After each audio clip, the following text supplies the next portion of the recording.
Hello bachcho, let's read this question. Question says, can a tug of war be ever won on a frictionless surface? So पहले समझते हैं कि tug of war होता कैसे है. So यहाँ पे हमारे पास let's suppose हमने दो पर्सन बना लिए and they are trying to pull a rope to their side, है ना. ये लोग अपनी तरफ इस रोप को खींचने की कोशिश कर रहे हैं एंड रोप के साथ ये मैन जो है ए एंड बी दोनों कनेक्टेड है ना. सो दोनों फोर्स किधर लगाएंगे? रोप पे, अपनी तरफ. ये होगा फोर्स बाय ए एंड ये होगा force by B. So what is the force that is opposing this F A and F B?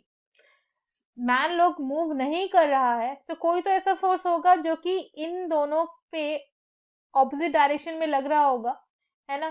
सो यहाँ पे आप ध्यान दो, आपका रोप पे किधर फोर्स लग रहा है? इधर एंड इधर, इस तरह से लेफ्ट एंड राइट. सो मैन पे सेम फोर्स इधर लगेगा आपका F A and F B. And friction force जो है वो किधर लगेगा? F A and F B. So what is the force that is responsible for the two not move, for two of them not to move? कौन सा ऐसा force है जो कि इन दोनों को मूव करने से रोक रहा है?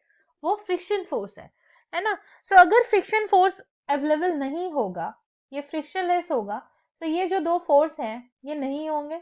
सो ये दोनों मैन क्या है? ये दोनों मैन क्या हो जाएंगे? स्लिप हो जाएंगे. सो without friction force the two man will slip. तो अगर वो दोनों स्लिप हो जाएंगे सो वॉर तो पॉसिबल ही नहीं है, क्योंकि ये फोर्स ही नहीं है ना.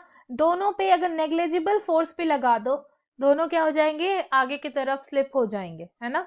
So can a tug of war be ever possible on a frictionless surface? So the answer here is no. Final answer is no. Hope you understand it well. Best of luck.